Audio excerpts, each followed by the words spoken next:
வணக்கம் நேயர்களே.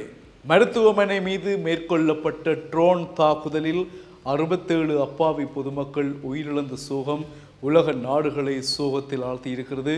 இந்த மனித நேயமற்ற சம்பவம் இடம்பெற்றிருக்கிறது ஆப்பிரிக்க நாடுகளில் ஒன்றான சூடானில் அங்கு இருக்கக்கூடிய இராணுவத்தினருக்கும் துணை இராணுவ குழுக்களுக்கும் இடையில் அடிக்கடி அதிகார மோகம் காரணமான மோதல்கள் இடம்பெற்று வருகின்றன. இது காலங்காலமாக இடம்பெறுகின்ற சம்பவம். இந்த அதிகார மோகத்தால் ஏற்படுகின்ற மோதல் தான் இந்த மருத்துவமனை மீதான ட்ரோன் தாக்குதலுக்கு வழி அமைத்திருக்கிறது என்று உலக நாட்டு அரசியல் சொல்கின்றது. அது என்ன பிரச்சனை என்று சொன்னால், சூடானில் உள்ள இராணுவத்தினர்களுக்கும் துணை இராணுவ குழுக்களுக்கும் இடையில் இடம்பெறுகின்ற சண்டையானது இப்பொழுது எதற்கானது என்ற கேள்விதான். சிம்பிளா சொல்ல போனால் அதிகார மோகம். யார் அதிகாரத்தில் உச்ச நிலையில் இருப்பது என்பதுதான் அவர்களுக்குள்ள பிரச்சனை. அந்த பிரச்சனை தான் இன்று 67 பொதுமக்களினுடைய உயிரை காவு கொண்டிருக்கிறது.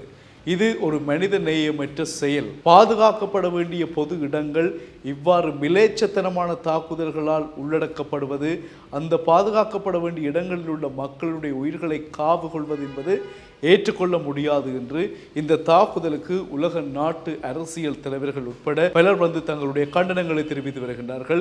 உடனடியாக இது தொடர்பான நடவடிக்கைகளை உலக நாட்டு அரசியல் விரைந்து எடுக்க வேண்டும். இது தொடர்பாக வல்லரசு நாட்டு தலைவர்கள் அதிரடி நடவடிக்கைகளை மேற்கொள்ள வேண்டும். அந்த மக்களுக்கான இழப்பீடுகளை வழங்க வேண்டும். இனிமேலும் வைத்தியசாலைகளோ ஆலயங்களோ தேவாலயங்களோ பொது இடங்களிலோ இவ்வாறான தாக்குதல்கள் இடம்பெறாமல் இருப்பதை உறுதி செய்ய வேண்டும் என்றும் பொதுமக்கள் உட்பட உலக நாட்டு தலைவர்கள் அனைவரும் தங்களுடைய கண்டனங்களையும் இறந்த மக்களுக்கான அனுதாபங்களையும் தெரிவித்து வருகின்றார்கள்.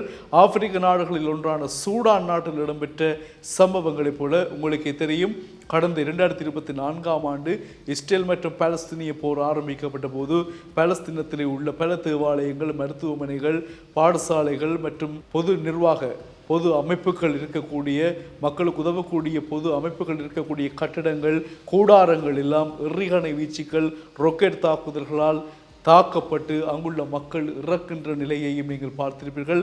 இது இஸ்ரேல் நாட்டினுடைய ஒரு காட்டு மிராண்டித்தனமான மிலேச்சத்தனமான தாக்குதல் என்று சர்வதேச மன்னிப்பு சபையில் இருந்து சர்வதேச நீதிமன்றம் வரையில் அனைவரும் கொண்டு வந்த ஒரு விழிப்புணர்வாகவும், இஸ்ரேல் மீதான ஒரு அவதூறை ஏற்படுத்துகின்ற அல்லது இஸ்ரேலின் இந்த கண்மூடித்தனமான தாக்குதல்களை கண்டிக்கின்ற ஒரு செயற்பாடாக பார்த்திருந்ததை நீங்கள் மறந்திருக்க மாட்டீர்கள்.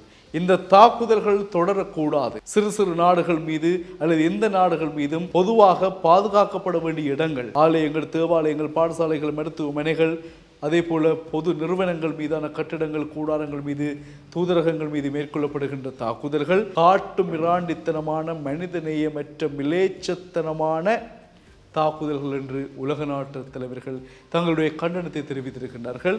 இதுதான் சூடானில் நடந்திருக்கிறது. அந்த 67 பேரும் உயிரிழந்திருக்கின்றார்கள். அவர்களுடைய குடும்பத்திற்கு சூடான் அரசாங்கம் தன்னுடைய அனுதாபங்களை தெரிவித்திருக்கிறது. அவர்களுடைய இழப்பிற்கு நஷ்டஈடுகள் எதுவும் வழங்கப்படுகிறதா இல்லையா என்பது தொடர்பில் இதுவரையில் உறுதியாக உத்தியோகபூர்வமான தகவல்கள் எதுவும் சொல்லப்படவில்லை என்பது குறிப்பிடத்தக்கது. மீண்டும் தகவல்கள் கிடைத்தால் சந்திக்கிறோம். வணக்கம்.